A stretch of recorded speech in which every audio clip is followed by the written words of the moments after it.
ಎಲ್ಲರಿಗೂ ನಮಸ್ಕಾರ.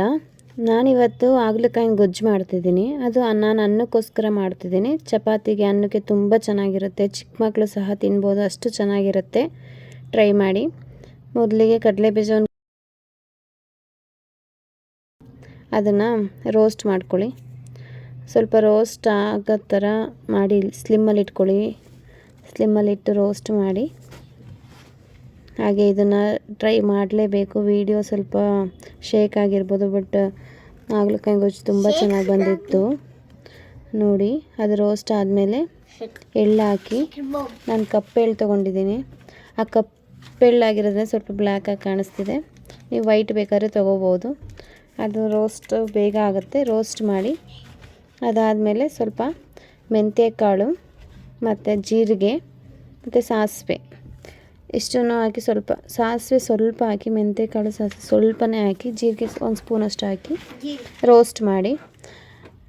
ಅದು ಸ್ವಲ್ಪ ಸ್ಕಿಪ್ ಆಗಿದೆ, ಜೀರಿಗೆ ಮತ್ತು ಸಾಸಿವೆ ಹಾಕಿರೋದು. ರೋಸ್ಟ್ ಆದಮೇಲೆ, ಅದು ಚೆನ್ನಾಗಿ ರೋಸ್ಟ್ ಆದಮೇಲೆ ಅದನ್ನು ಸ್ಟವ್ ಆಫ್ ಮಾಡಿ ತಣ್ಣಗಾಗೋದಕ್ಕೆ ಬಿಡ್ತೀನಿ. ಮಾಡಿ ನೋಡಿ, ತುಂಬ ಚೆನ್ನಾಗಿ ಬರುತ್ತೆ. ಒಂದ್ಸಲ ಟ್ರೈ ಮಾಡಿ. ಇಷ್ಟ ಆದರೆ ಮಾಡಿ, ನಿಮಗೆ ಗೊತ್ತಾಗುತ್ತೆ. ಮಕ್ಕಳು ಸಹಿತ ತಿನ್ಬೋದು, ಅಷ್ಟು ಚೆನ್ನಾಗಿರುತ್ತೆ.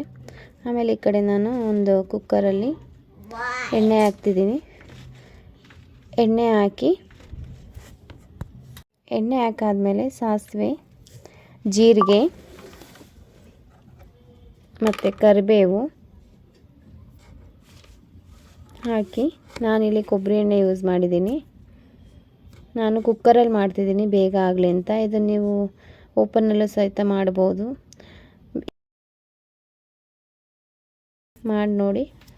ಆಮೇಲೆ ಇವಾಗ ಈರುಳ್ಳಿ ಹಾಕ್ಕೊಂಡು ಫ್ರೈ ಮಾಡ್ಕೋಬೇಕು.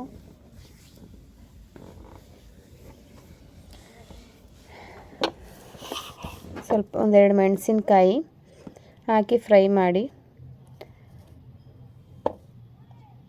ನಾನು ಫಸ್ಟ್ ಇದೆಲ್ಲ ತಿಂತಾ ಇರಲಿಲ್ಲ, ಇವಾಗ ತಿಂತಾಯಿದ್ದೀನಿ. ಅಷ್ಟು ಚೆನ್ನಾಗಿರುತ್ತೆ. ಈರುಳ್ಳಿ ಎಲ್ಲ ಫ್ರೈ ಆದಮೇಲೆ ಸ್ವಲ್ಪ ಹಾಗಲಕಾಯಿ ಹಾಕಿ, ನಾನು ತೊಗೊಂಡಿರೋದು ಒಂದು ಬಟ್ಲಷ್ಟು ತಗೊಂಡಿದ್ದೆ. ಅದನ್ನು ಎಣ್ಣೆಲಿ ಚೆನ್ನಾಗಿ ಫ್ರೈ ಮಾಡಿ. ಅದು ಚೆನ್ನಾಗಿ ಫ್ರೈ ಆಗ್ತಿದ್ದಂಗೆ ಸ್ವಲ್ಪ ಹುಣಸೆಹಣ್ಣಿನ ರಸ ಹಾಕಿ ಅದರಲ್ಲಿ ಬೇಯಬೇಕದು. ಬೆಂದರೆ ಸ್ವಲ್ಪ ಕಹಿ ಕಮ್ಮಿ ಆಗುತ್ತೆ. ಅದಕ್ಕೆ ಸ್ವಲ್ಪ ಅರಿಶಿಣ ಮತ್ತು ಟೊಮ್ಯಾಟೊ ಸೇರಿಸಿ ಚೆನ್ನಾಗಿ ಎಣ್ಣೆಲಿ ಫ್ರೈ ಮಾಡಿ. ಎಣ್ಣೆಲಿ ಫ್ರೈ ಆದಮೇಲೆ ಆ ಕಡೆ ನಾನು ರೋಸ್ಟ್ ಮಾಡಿಟ್ಟರೆ ತಣ್ಣಗಾಗಿದೆ, ಅದನ್ನು ಮಿಕ್ಸಿ ಮಾಡ್ಕೊತೀನಿ. ಮಿಕ್ಸಿ ಮಾಡ್ಕೊಂಡಾದಮೇಲೆ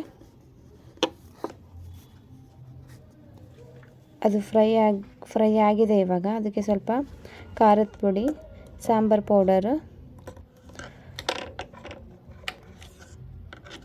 ಹಾಕಿ, ನಿಮಗೆ ಉಪ್ಪು ಎಷ್ಟು ಬೇಕೋ ಅಷ್ಟು ಹಾಕಿ. ಅದರಲ್ಲಿ ಸ್ಕಿಪ್ ಆಗಿದೆ. ನಿಮಗೆ ನೀರು ಗೊಜ್ಜು ಮಾಡ್ತಿರೋದ್ರಿಂದ ನಾನು ಸ್ವಲ್ಪ ನೀರು ಜಾಸ್ತಿನೇ ಹಾಕ್ಕೊಂಡಿದ್ದೀನಿ. ನೋಡಿ, ನಿಮಗೆ ಹೆಂಗೆ ಬೇಕೋ, ಯಾವುದಾ ಬೇಕೋ ಅದು ನೋಡಿ ಹಾಕ್ಕೊಳ್ಳಿ.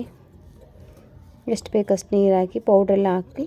ನಾನು ಪುಡಿ ಮಾಡಿಟ್ಟಿದ್ನಲ್ಲ, ರೋಸ್ಟ್ ಮಾಡಿ ಪೌಡ್ರ್ ಮಾಡಿರೋದನ್ನು ಸೇರಿಸಿದ್ದೀನಿ. ಅದು ಮಿಸ್ ಆಗಿದೆ ಇದರಲ್ಲಿ, ಯಾಕೆಂದರೆ ನನ್ನ ಮಗ ವೀಡಿಯೋ ಮಾಡಿಕೊಟ್ಟಿದ್ದಾನೆ, ಹಾಗಾಗಿ ಮಿಸ್ ಆಗಿಬಿಟ್ಟಿದೆ. ಆಮೇಲೆ ಒಂದೆರಡು ವಿಷಲ್ ಕೂಗಿಸಿ ರೆಡಿಯಾಗಿರುತ್ತೆ.